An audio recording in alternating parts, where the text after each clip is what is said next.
你们怎么判断自己有没有进步的？要具体哦，具体哦，你用具体的话是用成绩吗？你4年都拿第一啊？那你没有进步，我没有进步。你已经2年上奥赛，你也没有进步啊。那大 H 想不想上科技了？老实讲，嗨，大家好，欢迎来到杰克会客室，我是杰克，我是辅轩。那今天我们的杰克他不是主持人，他是来宾。我本来就不是主持人，但是我们今天有一位也很大咖的来宾，他就是我们的人民英雄大 H。今天我们把2位人民英雄邀在这边，齐聚一堂，就是要帮你们去解析出他们最深层的秘密。而且这是史上第一次，你们2个坐在一起访谈。对啊，然后挖点辣的。平常他们2个都是在训练场上，就是练嘛，然后就搭配器材。那我们今天我们把他们邀请过来，然后坐在那边，就来帮你们问一下一些秘辛了。好，那我们废话不多说，我们今天的话一开始先讲一些比较大家想知道的，因为你们2个是台湾都已经是非常顶尖的选手，或是健美的职业选手了。那你们在训练跟饮食上，各自也是走着不同的方式跟方向。那我们就想要替大家问一下说，2位目前在训练跟饮食上的一些执行方式跟思维。那我们今天的顺序，我们先给大 H 当个第一位，然后接着换杰克去回答。Lady first。OK， 那大 H 我想问一下，就是你现在的训练你是怎么安排？然后你是走练几休几啊，或是你有什么一些精髓可以跟大家分享一下吗？基本上我的课表其实随着时间都会做一些方向的置换。那现在刚换了一个课表，那但是先讲频率好了，我大概都是练4休1，对，几乎都会是照着这个顺序跟循环走，对，然后就是胸背肩腿休，对。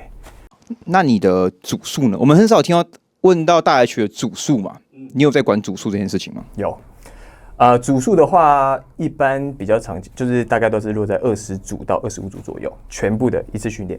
所以一次就是可能你是练，如果是胸，就是胸肩手，总共20组这样吗？还是单纯胸就20组？像胸的话，我会配一个小肌群嘛，胸加3头。现在课表是胸加3头，总共20几组。简单来讲，就会有4个动作是胸，2个动作是3头，那4个动作是各4组，就16组。然后2个3头就各3组，就6组，所以这样加起来就是22组。那请问时间大概多久？时间的话，1个小时左右。以你来说，我过去都听到你是非常在乎时间性的，对。所以基本上如果要练到这么多组数，那你的组间休息的时间应该是蛮短的吧？相对短，对。但是也不会说相对短了，因为在我的观念里面，如果你要达到足够的代谢压力，就是看你的课表安排，要足够的代谢压力，你能够休息的时间大概就是1分半到2分钟左右，除非今天是穿插着一些我的目标如果是练神经的话，就可能休到3分钟甚至4分钟。对，那原则上都不会超过这个范围太多。所以对我来讲，如果是22组，你用想的做算1分钟，休息2分钟，大概就3分钟，这样加起来大概60分钟左右。对，有效率。那我们现在要问一下我们杰克，因为我刚才光听到有一个很关键的，他是练4休1哦。那我们换我们的杰克了，那请问你是怎么安排的？我的安排就比较简单嘛，就是我现在是胸背，然后就休息了，所以是练2休1，然后接下来是腿、肩膀，然后再休息，然后再来是背，然后再接下来，所以我的安排大概就是2次的背，1次的肩，1次的胸，1次的腿，这样子去做循环，然后练2休1，练2休1这样。他分享的这个，因为我们刚刚一起训练完嘛，他有分享他的这个频率。前几天我在跟小孩去聊，就是因为我前几天肠胃炎，多休了几天之后，我发现我休完之后运动表现反而增加。因为那个时候其实我已经跑到我的课表周期性的课表的末期，其实已经进入平原期了，就是运动表现我几乎是已经要有点维持，已经不太能突破上去了。但因为休了那3天，而且热量大量的赤字，然后水分也掉很多，掉了4公斤，我想说一定是往下走的，结果反而往上。我就在想这件事情，我才跟小菊讲说，我是不是要休的更多？虽然我整个过程它是渐进式超负荷哦，我用的重量跟次数都是随着这12周，已经是第11周了，它是慢慢加上去。可是我到后面因为多休个3天，竟然还可以得到进步，所以我那时候才跟他讲，我也想要试试看，就真的是练2休1，就是讲我觉得还不错，因为你这样子大幅度的基本上原本1周可能休1到2天，就会变成3天，所以那个时候我才跟他讲，可是他第一个就觉得这样可以吗？可以吗？可以吗？这一定是打一个问号。对，因为其实从我第一次准备那个台湾赛的时候，2024年的时候，其实我们做一个调整，就是整体把我的训练量、容量全部减少，缩小，对，就已经变少了很多了。然后就慢慢的就真的因为这样的调整，我的恢复，然后我的训练的强度啊什么都有明显的提升，甚至我的外观上，对。那再时间往后推延到现在，然后我们就是真的把休息时间再拉更多一点点，然后甚至组数限制更多，因为像你大概是20几组嘛，对，像我的训练大概就是我这样算下来，把热身拿掉好了，大概就15到18最多而已，对，基本上就是少少的组数，但你要如何在这个少少组数做到最浓缩，就是最有效的训练，我觉得这是最重要的，因为你练到后面，这个才是最重要的东西。刚刚我帮杰克补充，就是我们一开始他其实那时候从第一次的时候，他是一样是练6休1，可是那时候已经比他最早之前少很多了。然后在过程中，我们又砍了一波，变练3休1，然后再衔接到练2休1，所以他有个这个3个渐进。我已经想到下一步就是练1休1。然后，但是有个可以分享的是，因为杰克跟大 H 你们两个在喜欢训练的模式不太一样。我记得大 H 是很喜欢大重量，然后少次数吗？我可以这样说吗？比较有那种重量比较可以做比较重，应该是周期不同。像我上一个课表，我说跑11周那个，几乎都是8下，而且几乎都是固定式器材，就是设定的不同啦。不过你讲没错，就是我现在新的课表就回来了，就我一样会有自由重量，然后5下的次数，所以还是看我的阶段在哪里。对。然后杰克本身是。其实对你关节压力比较小的模式，反而是你会觉得10到12这个 range。对，因为应该说，其实因为我的强度还是设定在比较强，但我一旦失去了那个拉伸的感觉、拉伸的感觉的时候，其实我就会觉得身体太僵硬了。然后我觉得这个就是无效的训练，所以我反而就会把重量拿掉，我就不要。你说太重、次数太少的话，你会感觉不到。应该说我重量重可以，我强度重也可以，但是一旦我做这个训练的时候，我没有办法让身体是比较呈现放松的状态，松弛感一旦没有，我就需要用全身的力量去撑住这个重量的时候呢，去被压着的时候呢，那这时候我没有好的收缩的感觉、拉扯的感觉的时候呢，那我就会放弃这个重量了。对，那如果我做这个强度，我还是能保有跟原本或者我拿轻重量的时候一样好的拉伸的感觉的话，那这个我就会继续沿用，我就会觉得这样的训练品质是好的。对，因为我觉得感受啊、拉扯感是我在训练当中最重要的一件事。对，因为如果没有拉扯、没有拉伸感的话，我的训练就会，就是肌肥大效果，我觉得认为没有很好，因为我身体只是用刚性去把这个重量翘起来或顶起来而已。对啊。OK， 那在这部分我就帮大家整理他们2位在组数上跟天数上，目前好像看起来2位都很注重恢复，会不会跟你们老了有关啊？你们这样子会不会年轻人全部开始就那个每个人说那个风气就这样练2休1，然后开始有人说练1休1，练1休1，有没有什么要给大家讲个前提的？不然我怕大家越来越休越多。没有，以这样的休息安排但可以啊，但前提是你的每一组训练，你能不能就是最大化把动作品质、强度做到最好？你如果没有办法做这一点的情况下呢，那就是你是小白。或者你是健身的初学者的情况下，你一定没有办法去掌握好嘛，所以你需要练习嘛。所以你其实设定多一点的组数是，还是为了要把这个东西练习好。对，也许你在后面练了5年、练10年之后，你这些东西掌握很好的情况下，你的组数设定可以越来越少了。但在这个情况下，你设定那么早的组数，你又没有办法做的像专业选手一样一次到位的话，那我当然建议你可以做3组或是4组。那当然你的动作的选择上不用那么多嘛。这个是不是符合你们有看过那个刘梦英讲过一句话？小白管这些瞎逼逼干嘛？练多一点就对了。你们有看过那个影片吗？好像有看过啊。但你们认同吗？就是如果在新手阶段，就是可能没有像你们动作这么标准、这么好的情况下，多练一点也不是坏事。这个你们是抱持什么观点？我觉得它会有一个上限，就是我们所谓的多练，看多练到哪里，少练到哪里。像我们次数嘛，我觉得肌肥大有效次数其实5到30下，它都是有效的范围。我们就不会说，那我们都练30下，或者都练50下。所以只要在这个有效范围内，我觉得都是可以安排的。所以组数像我现在这个观念这样听下来，我觉得比较常听到15组到30组，我觉得是合理的。但如果你刚刚讲的是练很多那种40、50组以上的，我觉得那真的你会花太多时间，可能练的不是你的肌肥大。是你的可能身体的耐力，或是你的专注度而已。但是如果你是说稍微多一点到30组，我觉得那是合理，那是一个合理的范围，因为目标不同，阶段性目标不同，我们做的事情不同。你练的是靠神经、靠近力量的训练，你组数不可能多。我们都知道健力选手他们不可能去堆训练，就是单纯的冲次数跟量而已。他们反而是每一次的表现可能就是3组5下、5组5下，然后休很长。一天训练可能不会太多，但是他去冲那个神经的量。所以如果你现在阶段性目标需要的是把你神经提高，去带动你的肌肥大成长的话，那我觉得这个阶段性的课表它就有它的价值在。那你练少合理，但是如果你需要的是更高的训练容量，像我有时候会跑一些高训练容量，我的次数像你刚刚问的是组数嘛，但我们会安排更多的是超级组、递减组，其实一组就已经超过30下都有可能。那一次的总训练量就会非常高。那我刚刚讲的。它会有一个范围，那我们用时间来看的话，我觉得大概最多1个多小时，不要超过。我现在是抓，其实1个小时是很够的。那组间休息有控制，那大概你能做的总组数都落在30组左右最多。对，所以我觉得它是一个范围，然后这个范围呢，你就可以去安排。对。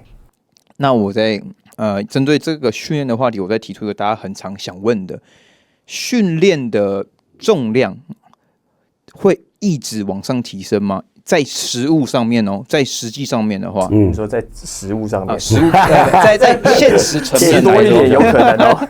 就是我们先从杰克开始好了，我换你先回答。我觉得一定是会持续提升的，但是你是用哪一种模式去提升？比如你是神经适应的，然后就是已经可以让身体承受这个重量了，所以你再去用更重的重量，然后去让身体承受，还是你能有效的去控制这个重量去做拉伸的感觉，然后稳定的一直实做，一直很稳定的把这个动作品质做更好，然后慢慢的成长出肌肉之后，然后慢慢的在很长一段时间之后增加那一点重量，再继续往上，这是比较不一样的。那我的话属于第二者嘛，对，我一定是我适应的这个重量花很长一段时间，也许3个月，也许半年，也许甚至1年。那我很好的、很稳定的去使用这个重量，让我去做肌肥大的训练。那因为我一直用这个重量，然后很好拉伸感觉，然后随着饮食或是时期推演情况下，我开始成长了一些肌肉了，所以我可以用这个多一点的肌肉，然后去再用更重的重量去做。因为一定有一个印象是，大家在这周已经可以推这个重量，我下一周，我再去推更重，就是对大家越推越重，但你会发现说你身体已经没有办法好好的去用这个重量去做拉伸、去做训练了，你比较像是一直在承受这个重量给你的压力而已。对，但事实上这个给所谓的强度已经是越来越高，但它真的是适合你训练的强度吗？对啊，就是不一定嘛。你刚才讲的说训练的拿的重量有办法一直往上提升吗？我觉得它是一个会往上提升的过程，它当然不可能永无止境。如果是的话，那练那30年的，他可能已经举1000公斤了。就是因为像刚才讲，因为很多爱好者他们会说，我就是因为大家都说机械张力，对哦，所以这个观念根深蒂固，我一定要每一次都更重，就像你刚才讲的，更重更重。对，机械张力很重要，没有错。但是肌肉成长它不是只有机械张力，不然就不会有健力选手。因为健力选手举得更重啊，对啊，但他肌肉没有更肥大，没错。所以它还是我觉得3件事情：代谢压力、肌肉损伤，它是要同时存在的。那当然，机械张力是不可以忽略，因为你做好机械张力，其实剩下的事情是比较好达成的。所以我觉得，如果讲重量的话，应该是我们阶段性的都会是相对提高你的训练重量。今天跟杰克也聊到，我们在跑不同周期的时候，如果我今天是做力量型周期、力量型训练，跑上去你的力量，像我可以做到150磅卧推1颗哑铃嘛，那也是慢慢的110、120、130、140、150到那里之后，可是如果今天想要进步，我不可能再加到160、170，因为它会有一个上限，但是我会知道。运动表现就重量这件事情，它不是我追求的最终目标，而是我是希望它在进步的这个过程，让我肌肉得到这样子的刺激，而它的强度是在5下力竭的次数。而我在换一个课表之后，重新跑靠近肌肥大、代谢压力的训练的时候，我整个重量拿的会下降，但是我可以得到其他的刺激，之后再回去做我原本的力量型课表的时候，其实我是没有办法维持150磅的。那很多人会觉得这是退步嘛？那如果以我的目标来讲，不会，因为那不是我所追求的最终目标。它是能够提升我当时神经能力，还有我当时的训练重量的一个阶段性目标而已。我最终还是要把它推去级别大成长，所以我不会觉得那可以一直成长。但是如果你以年来看，你现在要跟我第1年开始推，第2年、第3年、第4年、第5年，到现在10几年的，确实是持续慢慢的往上，但它是不会没有尽头的。那另一方面还是要跟着你的体重，跟着你的内分泌，看你的都一定会有上限嘛。就像练跳高的人，你不可能跳到10层楼，它都会有个上限，但是我们要用什么方式去维持，或者说中间要怎么突破，那这才是比较重要的。到底是先有这个强度才会成长出这个肌肉，还是先有这些肌肉才推起这强度？鸡生蛋，蛋生鸡。我帮我们做一个小小总结，就是大家去很在乎的是目标，每个阶段的目标，他都很明确知道要做什么事情，所以他不介意。换个目标，换个周期的时候，它的重量下降的那个这个情况，因为他很知道他这个阶段的目标是什么。然后在捷克来说，他很注重的是这个张力拉伸感，我会不会因为我能举起，而不是说我肌肉目标肌群可以实际接到那些重量。对我比较像是我一个长时间我都不想要做变动，但我追求的是一直控制的感觉，极致的控制。对，所以慢慢很慢的往上，这很重要，因为很多新手，因为我们重点是虽然重，但是那个重量是要我们可控的。这是重点。我们虽然说5下重量，但我们5下不是乱推的重量，所以这个是重点。但是小白或是新手，他们会只冲重量，就算行程变短了，就算我可能极度拱腰，或是用其他方式，用其他肌肉代偿借力，那个可能就会有失于你。除非你的目标就像这样，极度拱腰，可是在建立里面是合理的。你目标就是力量提升，那我觉得也合理。所以回归来还是要看对象跟目标，然后再去安排你的训练。没错，他们两个都点出了非常重要的观念，分享给大家。好，下一 part 喽。在饮食上，其实2位我观察起来也都是很不一样嘛。一个在那边灵活饮食，一个在那边算了斤斤计较。对，那我想说，来，接下来让你们 battle 一下好了，来看一下好了。没有，你这样 battle 不准，大家看体型就知道，哇，原来是要斤斤计较。OK， 好，那我想问一下说，在饮食上，你都是灵活饮食吗？是，但你会算热量吗？不会。不算哦，不算。那你怎么搞的？因为我就讲最简单我的逻辑嘛。你只要是原型食物，你只要确保你的食物里面该吃的东西，它的比例分配有到，像是蛋白质量，然后碳水量它是足够你训练的，然后跟蔬菜油脂，像坚果摄取。每天虽然我是弹性饮食，但是该吃的东西，蛋白质跟油脂，我是一定会摄取到。那其他的选择就是就是可能外食，我还是会挑选，我不会说弹性饮食，所以我都吃面包、吃巧克力，然后吃饼干等等，不会。大方向80分以上，80%以上，我都还是原型食物。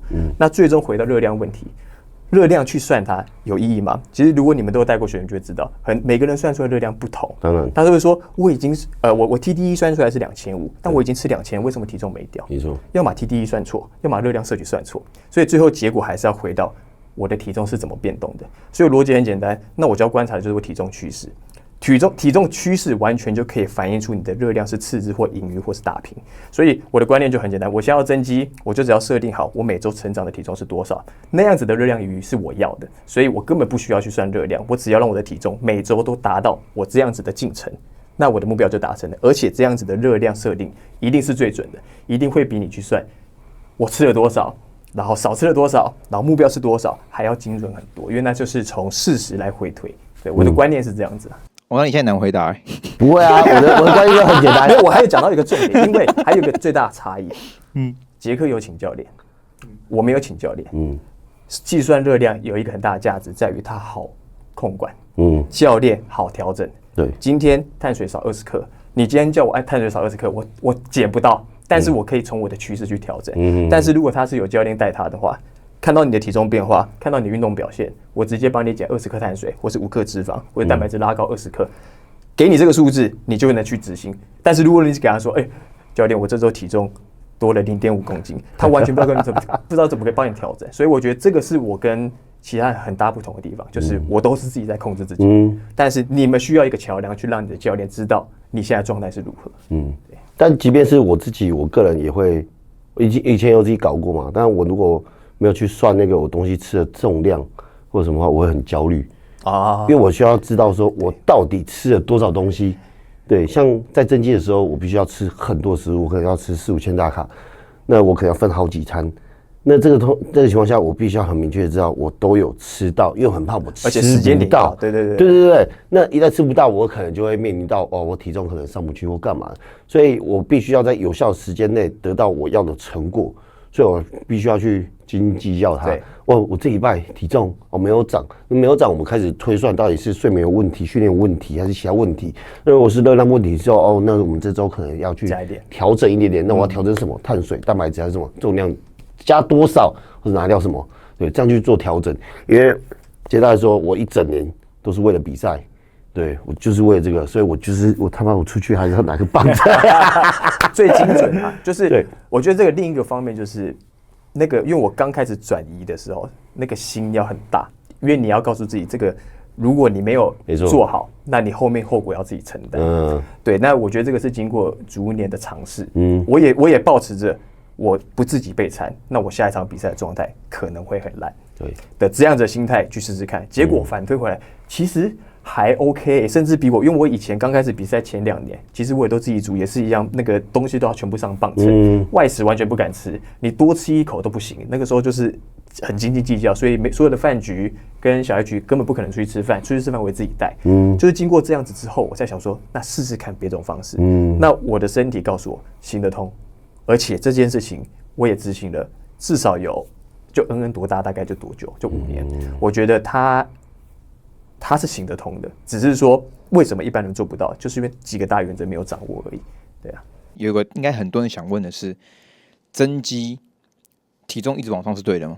大学先回答。增肌像我之前好像有在节目讲过嘛，增肌期我觉得最大的价值在于你创造出那个内分泌落差。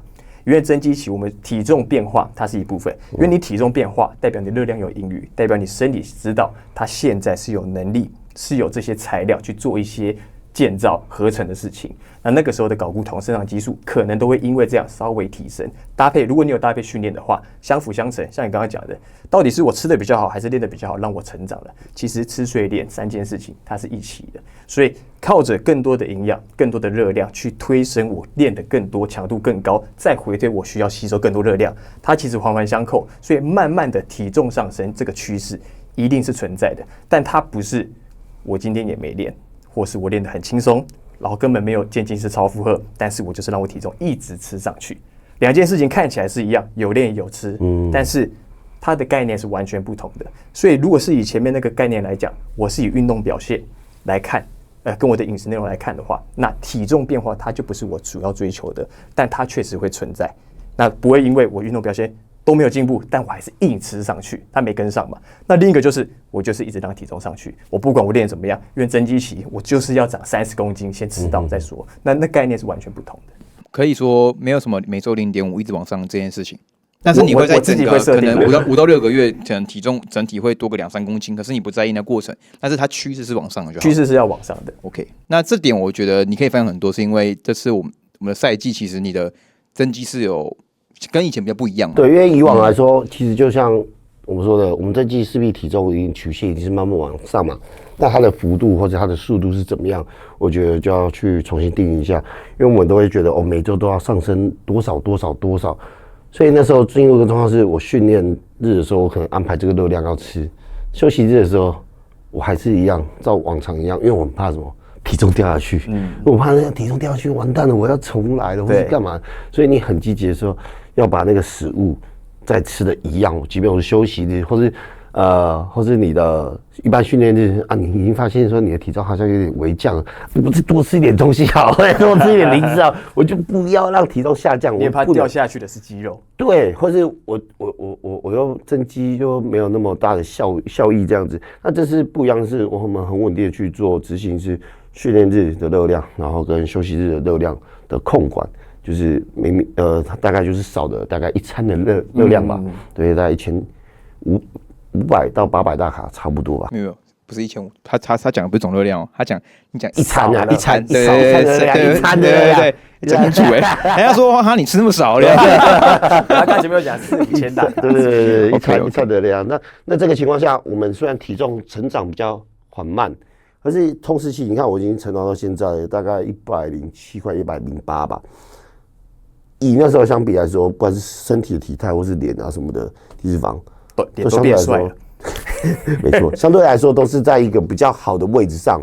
对，所以我发现说，其实你应该要的是，但对它的曲线是慢慢往上的，对，但是你一定要让身体是在一个好的状态下。对啊，所以听起来是变成更慢速的增加体重。没错，没错，没错。而且其实那个精气神就不会是整个在增肌期就整天血糖波动很大，然后很神神的，然后没办法那个。因为在那时候，就是以前增肌的情况下，大家一定会尽量能塞就塞，什么能塞。所以我们的胰岛素关系为什么？反正就是你吃完就是我去睡。我那个光是或是另一个，其实精神状态或是关节压力。其实我那个时候以前会觉得增肌到后面热量很多，修复应该很好，力量什么的都应该好好成长，但没有，你吃的过多或是长期过多的话，是会发炎的。对，你会发炎，你身体会慢性发炎。慢性发炎除了你的精气神会影响之外，其实你明明没做什么，而且你感觉起来是你储水量更大，你应该要有更强健的关节。没错。但你会发现你关节开始会不舒服。对，其实身体是相对发炎的状态。所以我觉得这跟肠胃道的消化什么都是有关系的。对，因为以往我就是一个蛋白质不能摄取太多。这次我因为上一次备赛的关系，就是我们比奥赛的时候，其实蛋白质还在拉很高的量。多少？体重几倍？4倍了吧？4倍，减不干，做很多事还是减不干。但到后面台湾赛的时候，我们直接砍掉了，是2倍吧？那碳水几倍？碳水是2.5到3倍。可是那时候我们两个讨论一下，我就说，因为那时候很酷，我们把我刚拿那个计划哦，我帮他算了4遍。我大概每个阶段就会问他说，他是怎么算的？然后我们就觉得怪怪的，对啊。然后最后。就直接砍了，对，然后砍了之后先砍再说，就顺了。周奥赛结束之后，我自己搞。你们另一个教练给的，对，国外教练，他今年有换了。那他的油脂给很低咯？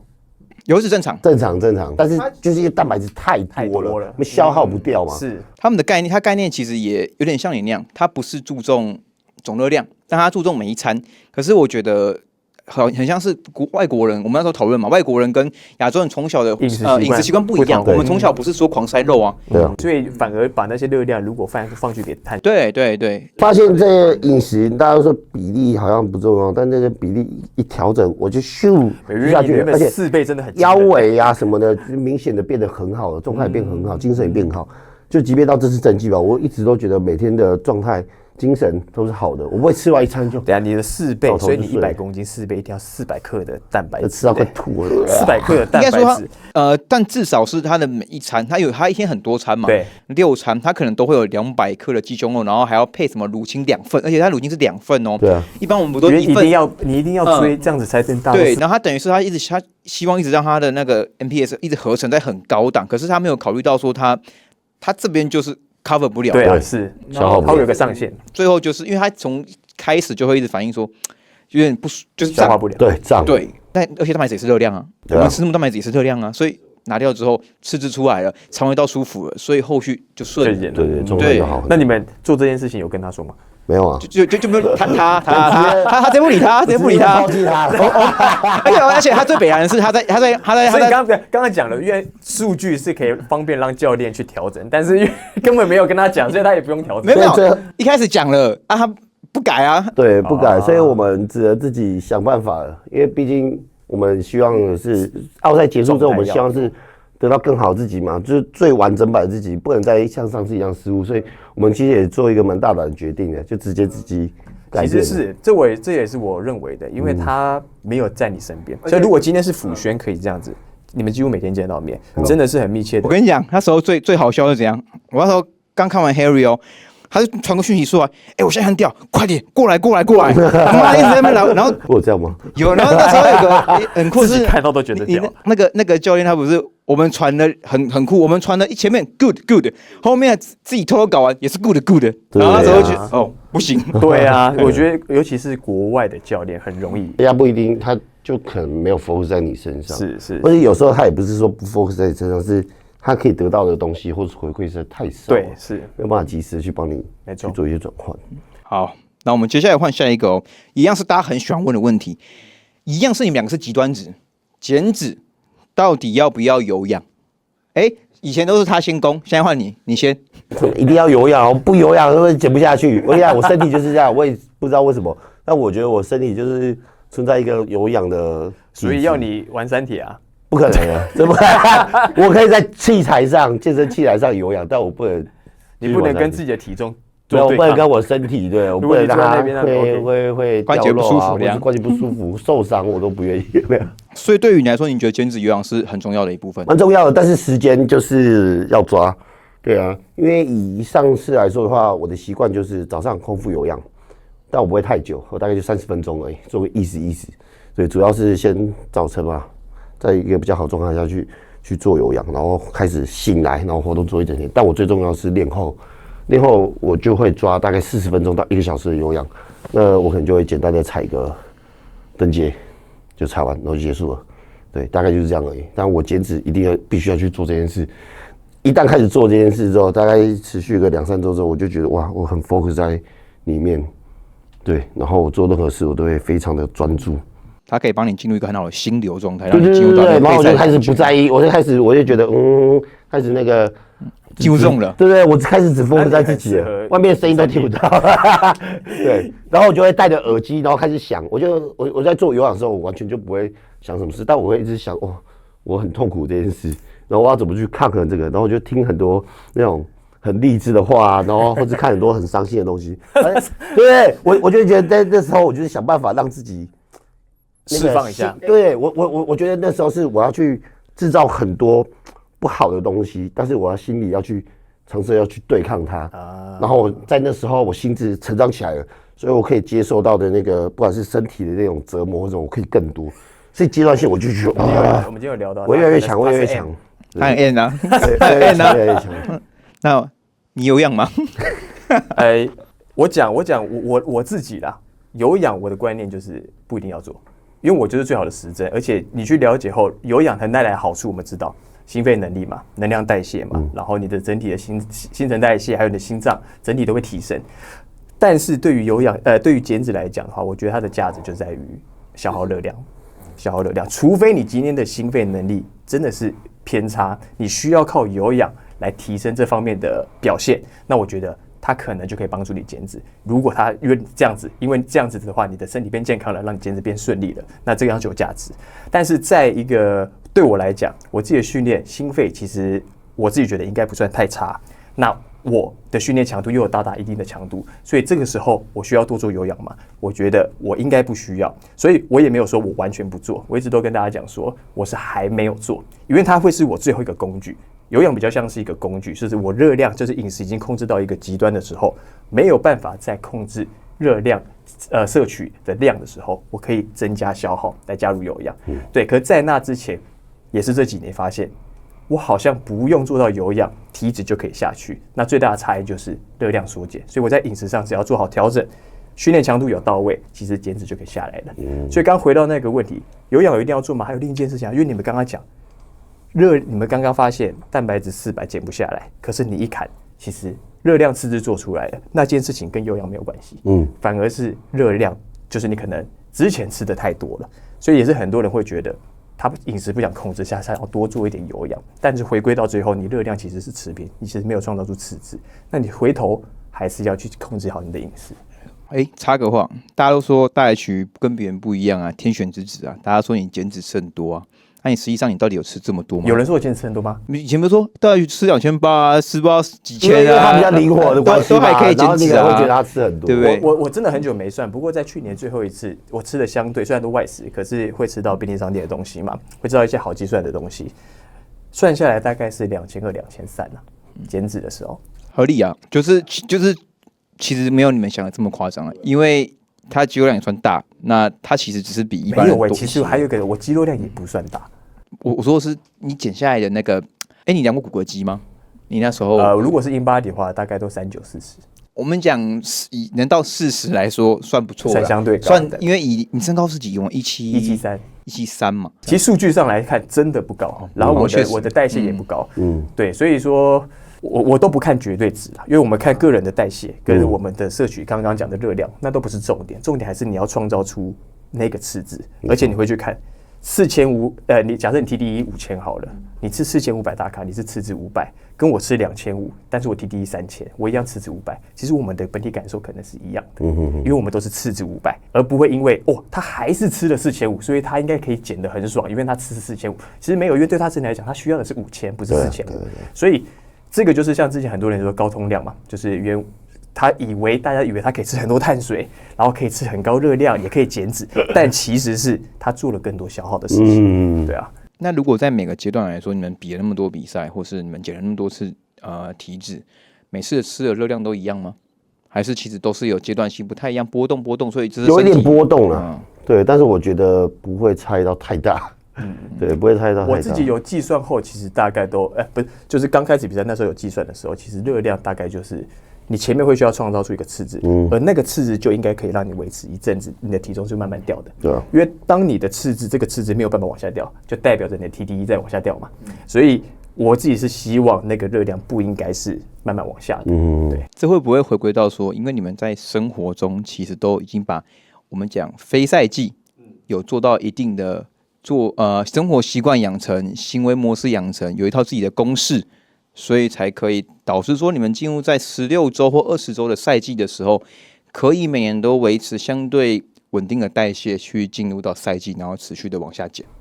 这是我觉得蛮重要，因为不管是灵活性饮食，或是像我这样的饮食，就是我们都是很稳定的去执行这个，所以我们没有说一到减脂期或是什么，我们就要用多疯狂的方式去做这件事。我们可能相对来说做一些调整而已，然后就慢慢的随着时间推演，然后开始到达状态。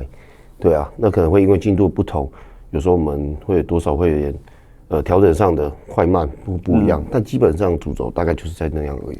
所以重点都还是回知道找到自己，都不是一套课表让你变最强，也不是一套饮食让你变最强，当然，而是要找到自己的公式，没错，跟一些好的元素把它搭配在一起。那我可以问一下，就是两位都是顶尖的选手了，你们怎么判断自己有没有进步了？你们现在都已经就是比那么多场比赛，要具体哦，不能要到底怎么样判断？具体哦，你用具体的话是用成绩吗？没有4年都拿1样，那你没有进步，我没有进步。你已经2年上奥赛，你也没有进步。讲体态就好，就是体态，你们怎么判断？就是因为很多人会常说嘛，教练，我有进步吗？那你们会怎么样去审视呢？我自己是绝对不会看成绩，对。那但是我很看我的体态，因为我们的重点就是看起来怎么样。没错。所以我自己在非赛季跟赛季，我真的很喜欢录影跟拍照，而且是在同个光源、同个角度去做很多的记录，都是可以让我在未来可能这样子的计划完成后回推后，我会发现我是在哪个时候进步最多的。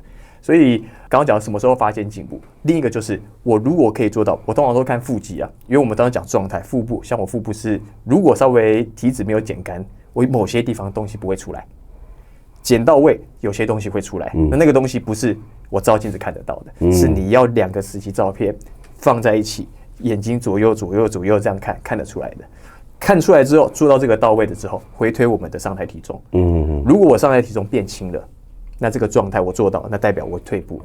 如果我的上台体重是增加的，会觉得我进步了，因为我皮下状态有做到，但我体重变重，代表净体重应该是上升的。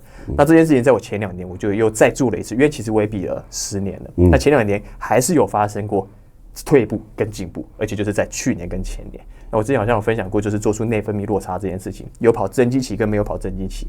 那在前1年我几乎全年维持低体脂，那个时候要减到我要的干度的时候，就要减到69公斤。所以那一年在开始备赛的时候，我记得我在我那时候要去韩国比赛的一个 YouTube 影片，我就有讲过，我根本还没有进入到赛季，我就已经知道我今年状态不会好。我有跟大家分享，我顶多做到接近或维持，但是没关系，因为我发现我前面做了太久的维持，所以我已经知道答案了，但我还是尽量去调整。所以那一年最后真的是我真的要减到体重更轻才有那样的状态。隔年我先经过了一个大休息，完全没练6周，后面再重新爬升我的训练量，进入增肌期，很完整的再减下来。结果我发现一样的体脂，我多了3到4公斤，我就会知道 OK 这件事情是对的。我不能够一直让我内分泌维持在一个状态，我的热量盈余要做出来那个热量差异跟内分泌差异，我减下来状态才会是好的。所以我都是用这个判断的标准，就是看跟比对你的体重来看我是不是有进步。所以像去年我就觉得是一个很成功的一年，所以今年我就会再做一次一样的事情。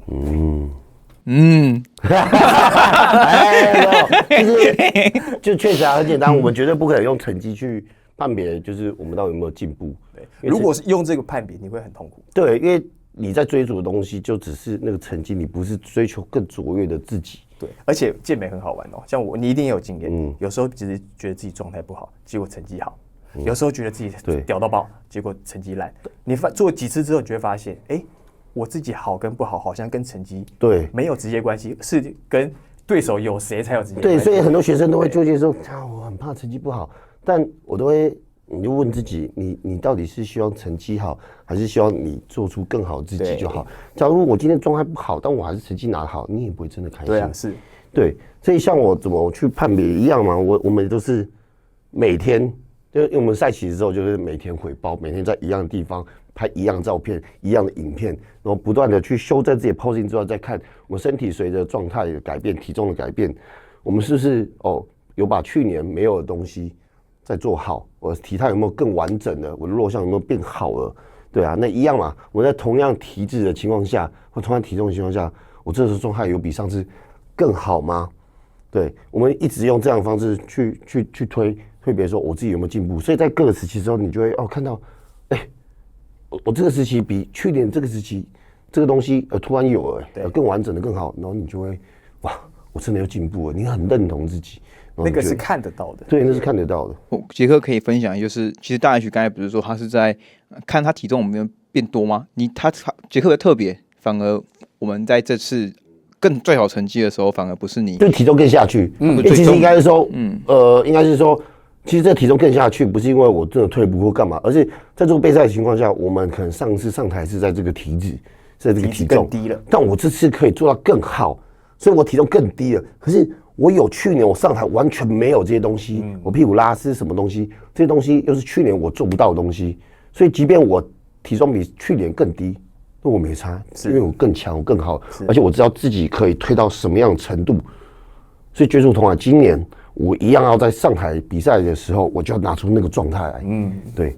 所以其实会不会很像是，其实每个人不管是体重变重或变轻都好，可是你要可以很客观的去审视说，你进步了在哪里？就你们两个在哪里？你是可能体脂得到更多的突破跟进步，而你是在减脂过程中保留了更多肌肉量跟更多的饱满度的呈现。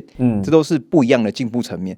所以可能就是他们两位可以给大家一个参考，因为大家很多时候会把我进不进步就只有一个元素，都用什么成绩或是说体重，但是其实他们在分享的时候都是很多细节，各自因他们个人的个体的状况而判断有没有进步的。对，好，那接下来问辣的咯，现在很辣咯。他讲了这么多，那我可以问一下，就是你们觉得彼此状态最烂的是哪一场？互相讲对方哦，你讲他一场最烂的，然后他讲他很最烂的，都很烂这样。我觉得他没有好过。好，那讲手不好，这个问题，我想要至少要印象吧，要思考一下。你们两个怎么可能不知道对方比过几场比赛？你们两个是同时拿当台湾第一位的，要记住很难呢。对，要记住很难呢。对啊，但是我不是需要讲，因为他的进步幅度是很大的，就是我觉得转212后，所以你真的要讲的话，我觉得可能是在冈纳卡后的几场。对，就是有一场好像，我觉得应该是在到英国那个时期，其实我的状态都差不多。对，就是你那成绩那几年拿卡之后那几年都是长得差不多。你不要急，你讲，你不要急，我实际上忘记哪一场了。不过有好像就是英国嘛，还是哪一场就会皮下，因为其实一直以来我觉得杰克比较不用担心是他皮下的状态，但是有一场就真的有比较水一点，就是闭关后突然去比的那一场嘛。我时间点有点忘记了，但是那个因为那个就会比较可惜，因为像现在我觉得没有问题，现在他全身是均衡的，因为212肉堆上去是满的，而且他的腰身跟他的比例是有的。他以前比较大的问题是腿太强，上肢看起来会弱。但是如果你那个时候状态再不好，那基本上没有戏唱，所以那一场就比较明显。那现在是我觉得他整体都堆起来了，而且还保留了那个 X， 肩手更大，然后腰还是有维持住，所以我觉得。真的应该就是阿诺吧？那几年呐，那一两年的，对。那后面其实后来一转，我觉得他就一直在往上冲啊。最好，反正最好就是一转的后面那2场，最新的这2场啊。其实那一场我就已经觉得那个有泰国那一场，我觉得就很惊艳。那个时候就已经进步很多，跟那个平云龙，那个时候我觉得已经，因为一直以来站在旁边，像那种以前我们刚拿卡的时候，我们遇到问题还很像嘛，就肉量问题。对。然后他那个时候站在旁边，站在平云龙旁边，不觉得他小，所以我觉得那个时候就对起来了。对啊，后面就我会觉得转2-1-2是对的。那教练，你觉得他现在还可以转哪里？别建议嘛，我们要客观哦。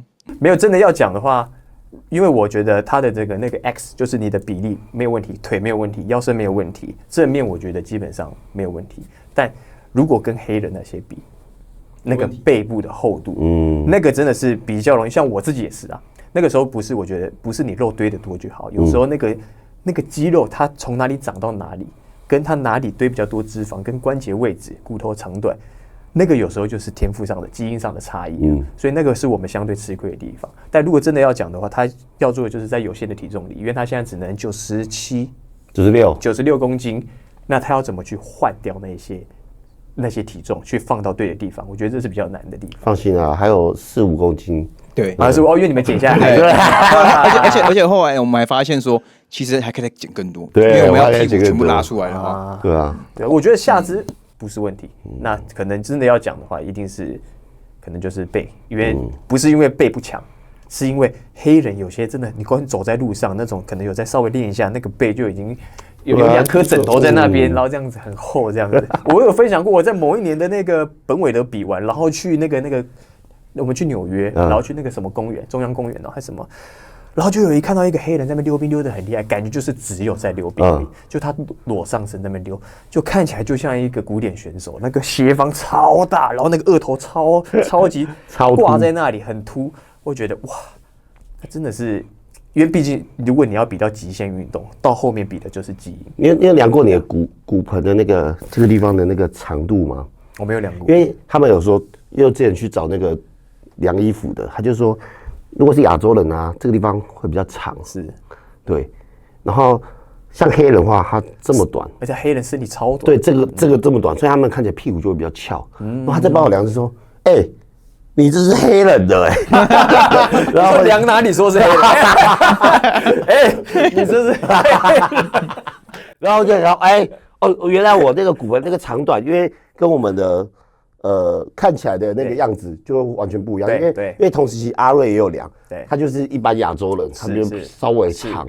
我的话真的是那个边短，因为通常我们不会去看那边啊。然后我觉得原来这个也会影响到，这绝对会影响，对，因为你的那个肢段比例的骨骼长度就会影响你肌肉起始点的位置，对，那你肌肉起始点位置就影响它呈现的样子，对。所以像我觉得我手不粗，可是很多人觉得手很粗，但我其实手也才16寸，那有时候就是跟骨头跟它肌肉连接点的位置，跟体脂留在哪里的位置就会有直接关系。还有头啊，那有些头围蛮小的，超大。那换你了，你要怎么来换你评论一下？换他？没有好过。不是，我印象比较说，但是他是去年才是维持体重嘛？你是去年维持的体重啊？去年有增加不少体重，去年就增加了。那是前一年才一直维持，对。因为我觉得应该是那时候状态比较差。哪一场？应该就是韩国那一场啊，那个时候开始体重就一直，因为在比他那时候有出国比不是吗？法国吧？法国是去年，对，他说韩国是前年，不是但是韩国是他只有去韩国吗？韩国后来隔1个礼拜去美国，对啊，我们去美国嘛，那时候去美国看就觉得那时候状态是确实没有那么好，就是前年的那个，对，会觉得体脂可能。差一点，对，差一点。因为再跟前一年比的话，就确实我自己也是觉得是退步的。等于说，如果以年份来看的话，去年25嘛，24年的状态也没有23年好。对我自己就觉得，但是25年我觉得就全部有回来，就是因为也是一次测试，让我知道，有些事情不要去做。那你觉得最好的是哪一个？没有，但是这个是想象嘛，给大家一个。我在想，因为其实因为我对那个比赛的场次有点对啊，其实混乱。因为我们通常都专注在自己。对。乌龙那场是哪一次啊？22年。哇，那时候很屌。我那时候跟他说，他22年的那时候超强，我靠，那时候我也要看直播，上了吧？22年我也觉得不错。那时候是我觉得那时候一看就觉得上了。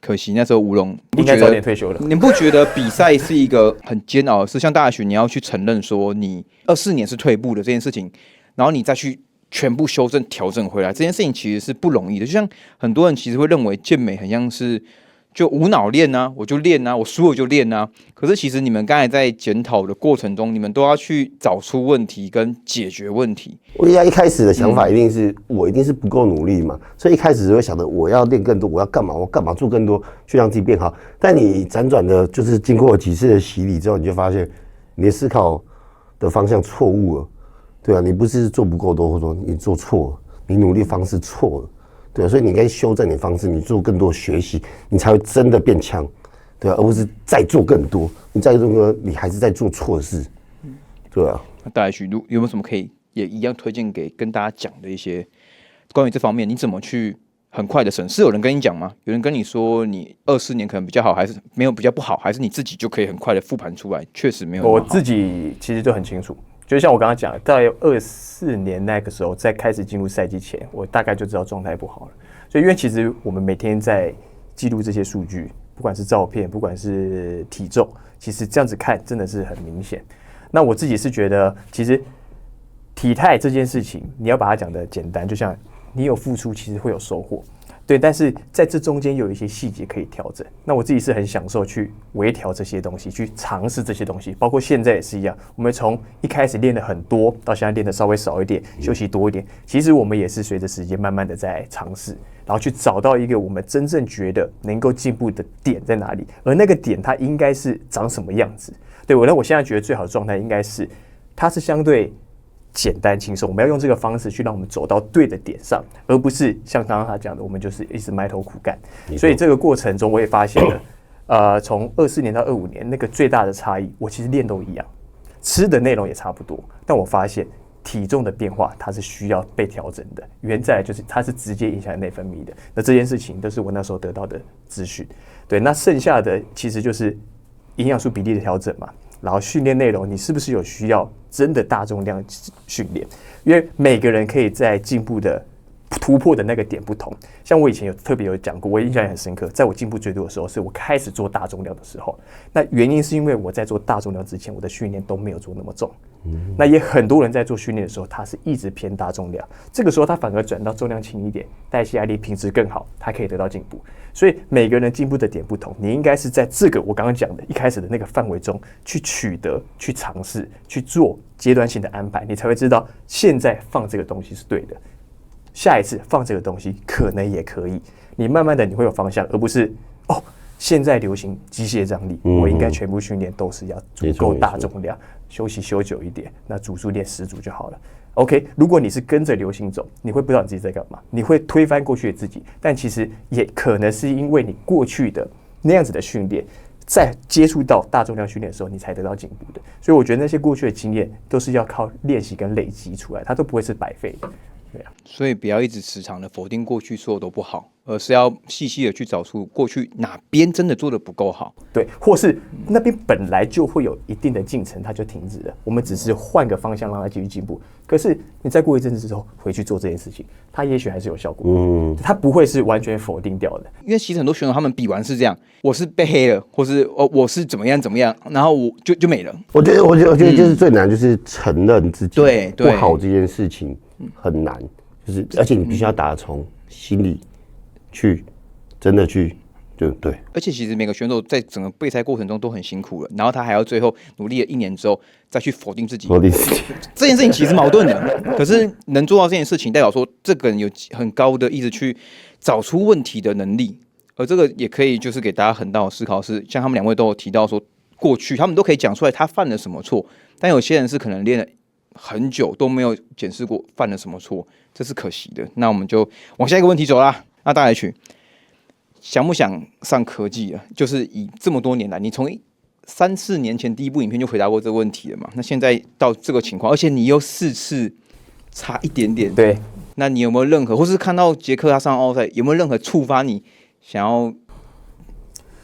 老实讲，真的没有。因为我觉得，最想用的时机已经过了。现在我觉得用都，除非我是真的因为我另一点是这样，我觉得如果我的目标是上奥赛，那我觉得我用的并不会更容易。因为这件事情不是越大越好，中间会影响的东西太多了，而且我可能需要付出的不只是金钱，可能时间各种，它整个我现在我觉得很平衡的状态，可以让我想说我可以练到70岁的这个状态，它可能会打破这个平衡，所以要上商业赛就是奥赛，就是我们健美最高的殿堂，我觉得有时候不是用了药就有机会，就是我自己也告诉自己。我也有一个可能，我用了，可能离这条路我会越走越远，这是有可能的。那我自己是想到一件事情，就是因为一定会有停止的时候，一定会有就停药的时候。但我的初衷，就我只要想不通的事情，我就想到我的初衷。我初衷就是希望我看起来我自己觉得是好看的，然后是健康的。那这件事情如果它被影响了，那我觉得没有办法让我维持这件事情这个目标这么久的话，那我就不会去做它。对，所以我的。真的会要用吗？我自己是不会，但是我自己也很想要像游戏那样子，有没有？可以先预览，我看一下会变什么样。预览完之后，我再决定要不要，但没有办法。对，没有，这个一旦开始了是没有办法回头。对啊，哎呦，你这个很发自内心，发自内心啊，这个确实啊。但是我跟你讲，就是从我开始，应该说我投入健身产业到开始比赛，然后到决定用药这个过程，其实。就是一开始就已经决定好的事，就是反正我一开始就想要，我一开始很单纯，我就是想要做健身，所以我就觉得好，我只要做健身，那我要让它成为我的工作。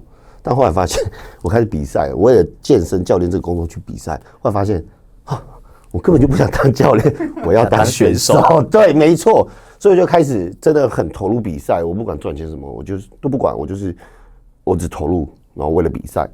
那到一个程度的时候，其实，在前面我很初期的时候，我就接触到有些人开始用药或干嘛，那时候对这些好奇，然后那时候也会有这个想法，但后来就觉得说我什么都不懂，我也没有练到一个什么东西出来，我用药有用吗？这有用吗？或就是当时就觉得好，我如果能够拿个冠军或干嘛，我真的有能力出国比赛的话，那我就去用药。对，我那时候就想好了，所以那时候就没有想什么，我就觉得，先努力，先做好自己该做的事。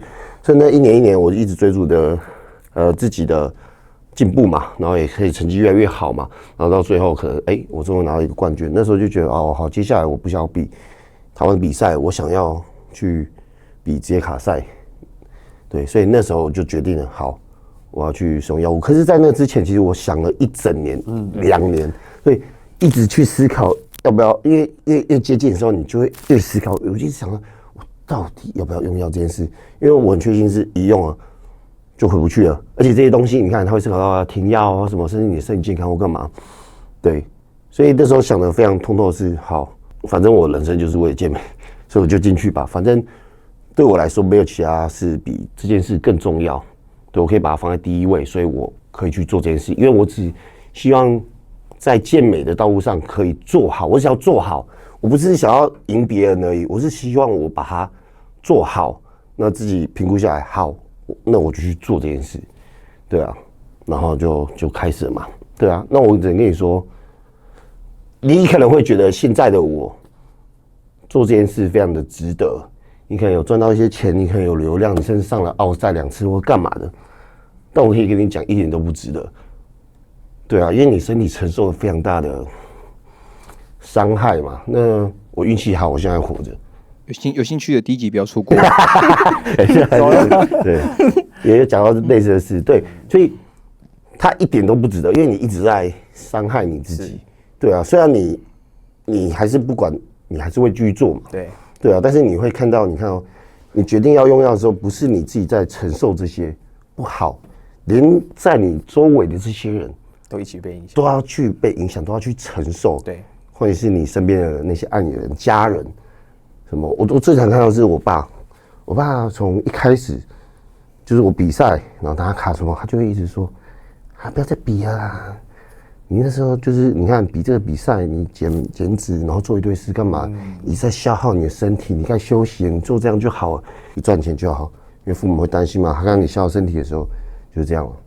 但一样嘛，就觉得。”没有办法，我就是要一直做这件事，我只能做这件事，我只想做这件事，所以你一直推进，到现在这个程度了，他还是一样，他只会更担心你，而且你看到你的身体都已经变这样，对不对？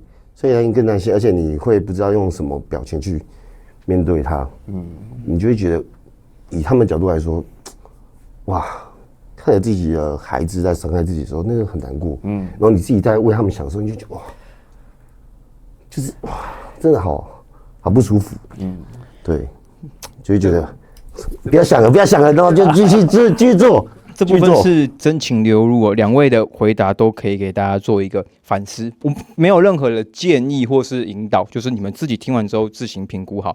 对，因为这是他们两位最真实的心声，而且也难得可以让大家可以知道。好，那我们就紧接着换下一 part 咯。下一 part 我觉得也很重要，是比较心态。很多健美就是一个在台上比名次的东西嘛，那比较心态其实在台湾社会或者在全世界，它就是一个一直存在的议题。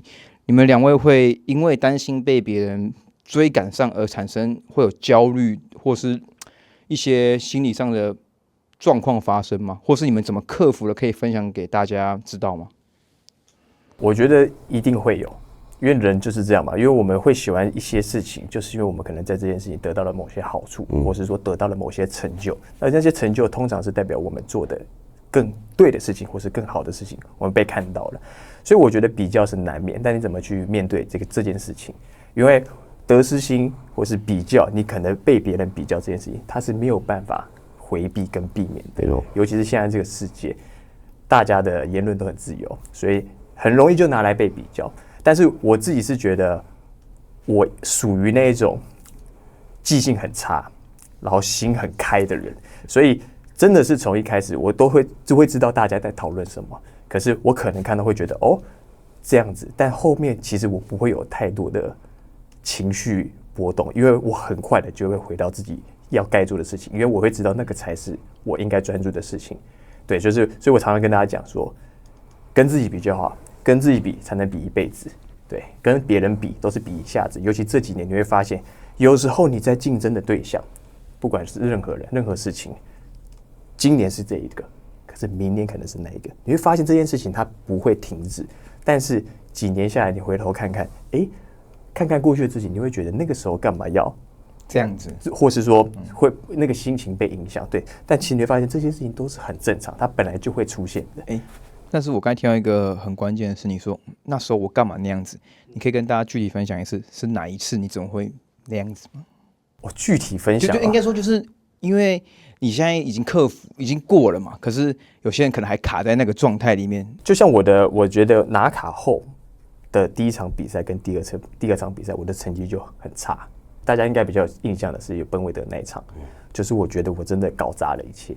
然后我觉得那个时候很多人支持我，然后我觉得我输了一场比赛，输了大家对我的期待跟信任，所以我那时候就觉得很难过，尤其是那时候小孩去帮我做了一个家人帮我打气的影片，哇，那个时候你就会觉得哇，我在干嘛？我愧对了大家等等的。但是我要讲的就是，那个时候我虽然很痛苦，很责怪自己，但是几年过后，我会发现，就是因为有那样子的付出，然后那样子的结果，我才知道我身边有这些人，而这件事情我不应该就因为这样子的可能影响就停止，而是我应该是更专注在自己身上。就像那个时候，我那记得我影片有跟大家分享，我应该把重心放在自己身上。我这次没做好的，我能怎么做可以让它变好？那是我该做的事情。那回推，我喜欢这件事情，我会做一辈子。那我不是输了，我只是还没有赢，所以我应该是把我自己做得更好，明年再来。而且事实证明，如果你有在这件事情下面下功夫、下努力，你是可以变好的。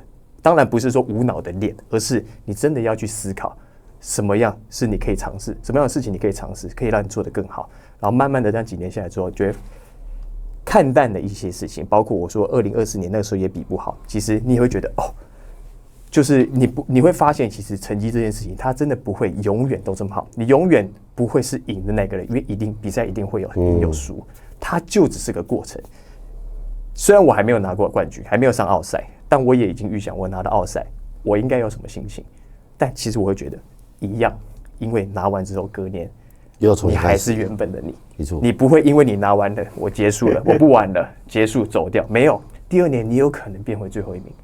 所以我会觉得最后1名跟第1名，我做的事情都在我自己身上，我一样爱这件事情。那外在因素不能改变的，我们就放掉它，而专注的就是像我现在这几年一直做的，我一直在思考我哪里做的不够好，哪里可以更好，然后让自己持续进步。对啊，我觉得你把心思放在你自己身上，外面的声音你就会看不到，你就会听不到。好，那换杰克。确实啊，我有跟他一样的状况，就是你看应该说是在英国那时候，阿诺杯比完的时候，就是一个你从拿卡，然后一直到阿诺杯这些，你也沉寂了一段时间，然后你也煎熬过，然后你也开始变好了。但你声势最大的时候，砰！对，那时候多少人在看着你要去做这件事，多少人支持你？对，确实就是大家都很靠大帮你做，然后砰！哇，一个惨到不行再惨，就是倒数最后1、2名这样。然后确实就觉得自己在干嘛，然后那时候很有压力吧，我到底要怎么办？对啊，就是我好像无言去面对他们，对，所以那时候给我压力蛮大的，所以就觉得哦，那时候方向也是在我要努力，我要更加的做更多，我才能去做好自己，然后去很像要对这些支持我的人负责那种感觉。但就在我要准备去比赛的时候，我那时候原本在隔年，我准备了1年，然后准备要去多伦多比赛的时候，我就生病嘛，所以就住院嘛。在这时候我做了手术，然后做了一个很大的休息。那时候我想通想明白的是，我根本不需要去对别人负责，因为我这时候我那段时间大概1、2个月吧，完全没有训练，我一直在想的是健美到底对我来说是什么。它是我热爱的事，我想要去做好它而已。对，那时候的我每天都想着，我好想要回到舞台上，我有可能再也做不到这件事了，对吧？那初心到底是什么？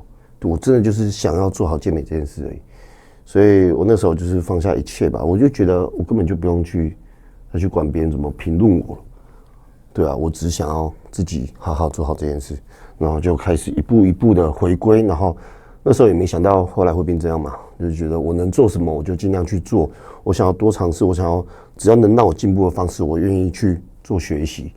所以心态的调整转换之后，我觉得整个让我变不一样了。然后到最后，对，所以在这个过程中，我没有想要去跟谁比较，因为就跟我一开始接触健美的时候一样，我那时候比赛，我根本就不会想说要赢谁赢谁。我从60公斤开始，我怎么可能要赢谁赢谁？对，从60公斤、65公斤、70公斤，一个量级。我那时候很专注在，我下次比赛，我的体态会变怎么样？对，很单纯。那为什么到我拿卡之后，然后到这段时间，我会变得这么压抑，开始很排斥？即便他是我知道我喜欢做的事，我想做的事，为什么我就不能完全投入，而且很开心的去面对它？所以后面做了转换的时候，我就真的觉得，对，我应该要这样子做才对。那确实有一个很好的回馈。那你说这些人会不会就是比赛一定是有输有赢嘛？对啊，但我注重在自己的就是变好这个框框里。那当然，如果能够达成目标，那这是最好的。对，然后这个环境里面大家都在变强。其实我有一个概念是，我希望这个里面这个环境，我不只是我希望台湾大家这个环境，这些比赛人可以变得很强。因为我一直有一个想法是，当这环境变很强的时候，我就有压力，然后我也会可以变得更强。这就是那种你知道吗？较劲的心态，就是这是良性竞争。因为环境大家都好强哦，所以我要去接受这个挑战，我要接受你们对我发起的挑战。所以我不想要就是这样子很轻松的站在前面这样子。对，我更希望是整体的环境，或者我能带给大家什么，那可以促使大家变得更强，甚至超越我，没关系。如果我够强，我就会捍卫我的王座，我就可以变得更强，就是大概是这种感觉，对吧？哇，这两位讲的都是非常精彩的一个分享。但我们最后一个的话，因为喜欢你们的粉丝真的太多了，可以各给粉丝们一个说该用什么心态去玩健美。对，该用什么心态？因为你们刚才是一大段嘛，那先让大家去分享一下该用什么心态。我最常讲吧，全力以赴的去准备，但是平常心的看待结果，其实就是我们刚刚讲的，你就是跟自己比。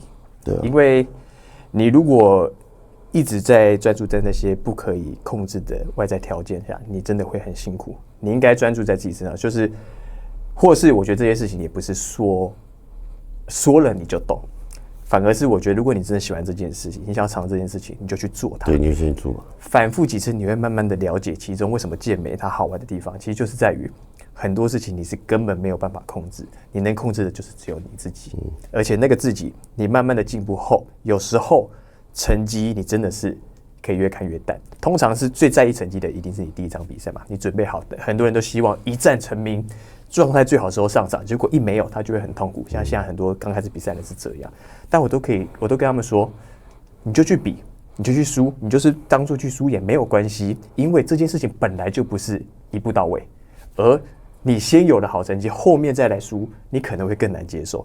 慢慢来，先做好你现在能做的事情，准备好你现阶段最好的你，就去出发，就去做。但是剩下的，因为第一场比赛不会是你最后一场。你就把它当成是一个过程，这一切都是过程。我们没有设定结束的时间点在哪里，所以你只要喜欢这件事情，你就好好去做它。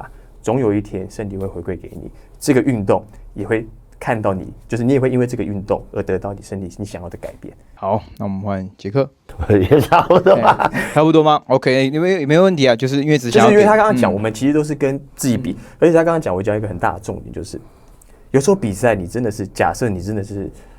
成绩很好，但是你状态不好，对啊，其实我们不会开心到哪去，因为你会知道你是捡到的，你是刚好人比的比较少，或是什么样，那个你开心不起来，反而是有时候你成绩不好，但是你比了一场很过瘾的赛，状态最好，就是你有时候看到自己，哇，很屌，过来看，就算最后成绩不怎么样，但是你做出最好的自己，对，那个就很过瘾，就值得，对，所以因为健美它就是一个，它必须要花时间去累积嘛，就跟大家去讲说，你不可能一步到位。大家都会想说，我第一场我就要拿下冠军，我就要怎么样？我就拿卡，今年拿卡。那你觉得有可能吗？或是我一定要准备好我才上台？你真的觉得你准备好了吗？你哪一天你才会自我认同？就是我真的够了？难道你是一定要奥赛冠军的时候你才要上台吗？不可能嘛！就是没有什么我准备好才上台，应该是你既然喜欢这件事，你有想尝试，那你可以不用说马上要上台或干嘛，但你给自己设一个期限嘛。我6个月后，我1年后我要上台，那我规划好我开始做什么事情，去投入去做我第一场比赛，对吗？那比完赛之后，我愿意接受这样的我，现阶段我到底是长什么样子，我到底是好或不好，都去接受它。那你就会为了让自己更好，你会开始接触更多东西。我要怎么样让自己变强？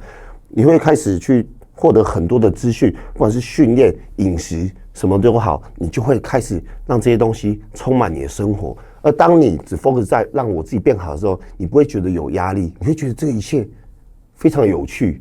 还记得刚开始我们在投入训练的时候就是这样，每天在查，然后不远就一直看他训练影片，你看这个，对，它就是一个很有趣的东西。你不要给自己太大压力，但你只需要去做就好了。对啊。那我们接下来回到我们最后一个问题了。OK， 大家都说。健美是很自私的运动，然后选手也是嘛。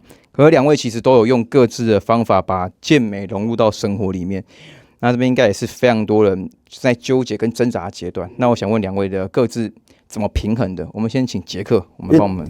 每个人做法不一样。对，那这个健美融入生活这件事，是我后来真的想通之后，我才真的知道什么叫做融入生活。原本第一次告诉我是那个金老师嘛，他是说。大概就5-6年前的时候，我刚成为职业选手，他就跟我说：“我跟你讲，这个就是你会做这个做一辈子，所以你要让健身融入你的生活，这样你才会做开心。”对，但我们不能理解他在讲什么。对我真的什么叫融入生活？对，是轻松的去面对吗？还是什么？对，那我自己的想法是，到后来就是我喜欢健美这件事，我希望它充满我整个生活。对，但我一边做着健美，一边过着生活。这样对我来说是我想要的，所以我后面转变就是我会一直做的健美这件事。我不管是休假，不管是出去还好干嘛，我都要做的这件事。所以你会看到我出国，我记得可能去一个地方，我就直接做了2-3个礼拜，甚至1个月，杜拜啊，或是哪边。但是我即便我出国了，我还是在做健美的这块事，我还是很 focus 在这件事，但是我会把它融入在我的这个生活当中，我去旅游去干嘛？我在休息时间我还是可以去玩去干嘛？但我就像我住在那边一样，我就像在台湾一样，我出了国还是在做这些事。对我来说，这个是比较像融入我的生活。对，因为我本来就是一个希望我的生活全部都是健美的，因为有些人他没有融入生活，因为健美就是他的生活。对，因为有些人想要跳脱，因为他觉得他给我很多压力，但我是希望他融入我生活，但我又不希望有压力嘛。对，所以我要怎么样让我没有压力的，一直让他充斥在我生活当中？我就是要去。就是让他整个就是变我一生那种感觉，燃烧小雨坐在这个运动里面呢。对，没错，就是你已经没有地方没有健美了，这样子，对，充斥在你的生活了。好，那我们换大 H， 那大 H 你怎么去做到真正的健美融入生活的？我觉得刚刚讲的很好，就是其实融入生活有一个很大的重点，就是这件事情本身要没有那么有负担，你不用去这么用力的去坚持这件事情，就是负担这件事情。我觉得你要融入生活，你要做的就不会是像我讲的融入生活。可能我需要的，因为我生活不会是只有健美，除非是杰克，因为他的人生就是健美，他就是为了这件事情而活。所以我记得之前有影片有分享，我说如果台湾要有人可以上奥赛，我觉得那非他莫属，因为他就跟我讲过，他为了这件事情，他可以牺牲所有事情。OK， 我觉得那你可以讲出这句话的话 ，OK， 那没有人比你更适合这个头衔。对，那像我的话，我健美是我喜欢的东西，但它不是我的全部。我的生活还有其他很多的面向，所以真的要融入生活，我就要把这件事情用相对聪明的方式加到生活里，而不是把所有事情满满的做，就吃每天不跟家人吃饭，练健身房每天去跑，然后什么都不管，那个就没有办法真正的融入生活，因为它的门槛太高了。所以我的方式就是让这件事情变得轻松。加入你的生活，对，所以我这几年也一直在想，像我的佛性饮食、弹性饮食，或是训练怎么样可以取得最好的进步甜蜜点，因为不是埋头苦干嘛，我们都知道，不是一直加重，而是在什么时间点你应该去转变你的计划，让你这个进步的进程归零后可以重新进步。我们一直在做的就是取得中间那个进步的那个时间点嘛，所以我觉得他这套融入生活就会是像我的自己的心法，就是定期定额，就是跟投资概念很像。你不用一次的把你的全部钱可能投在单一的股票里面，而是定期的去做这件事情，让时间来复利你的改变。对，就是复利，慢慢的，你只要做对的事情，你的体能提升了，你的运动表现提升了，你的生活质量提升了，慢慢的小额的去做这些改变，时间累积久了，你就可以创造出更好的你。那刚好，你现在也刚好有推出一个定期定额的健身课是定期定额健身课，这边有讲28天打造能用一辈子健身的方法，但28天不是跟你讲练28天就好了，就多数人他是因为他没有开始，你只要有开始养成习惯，这件事情才会是你第一件事情的首要目标。我刚刚讲了，我们在健身这个过程，我们有很多阶段性目标要达成，我们不可能28天就是达到上奥赛的目标，但是我们可以利用28天让我们养成习惯。所以第一件事情，让自己开始，然后养成习惯，不管是什么项目要，像我的课程里面有居家健身、弹力绳健身，它要分2个，一个是全身型训练，一个是上下半身训练，都可以跑个8周、10周。慢慢的，你看到身体改变之后，你这个回馈，就我刚刚讲的定期定额有回馈之后，你如果想要有更好的你，后面有更进阶的，像健身房的器材训练、绳索训练、史密斯器材跟挂片式器材，到最后的杠铃、哑铃里面都有，所以它其实是一个阶段性的去成长的一个过程。所以包括的，其实我前面给的门槛比较低，因为我觉得养成习惯就是把门槛降低，让这件事情你不需要去坚持。虽然我们现在一周，像杰克现在练比较少，像我一周练4休1，我还是会练到5到6天。但其实我觉得大家要开始的话，其实一周有2天就可以有不错的效果。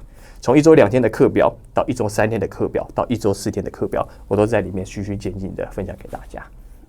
我觉得蛮重要的，就是因为大家可能是初学者或干嘛，你要怎么样让用自己能接受的方式去循序渐进的去取得成果，那在阶段性的更投入它，我觉得这很重要，因为毕竟每个人不是选手或是运动员，可以有这么强的抗压性。我一开始就怕，所以很多人一开始是以为我身材要变好，要那样，对我就不敢开始。但其实没有，它只是需要你是要循序渐进。其实我们运动也是啊，我们是喜欢运动或干嘛，所以我们做很多运动或干嘛，开始有这个身体素质建立起来之后，我们才去接受这件事，才去做这件事。那它有一个好的成果、好的回馈嘛，对啊。那以往我们在上课的时候，最常看到就是我这个教练把他这个学生超爆了，他大概2-3个礼拜之后就再也不会来，因为他怕了，而且这也不是他阶段性能够接受的训练强度，你在逼他，对，所以他就会很受不了，他有很大的压力，所以你要怎么样让你有训练，然后又没有压力，你可以持续做这件事，然后养成习惯，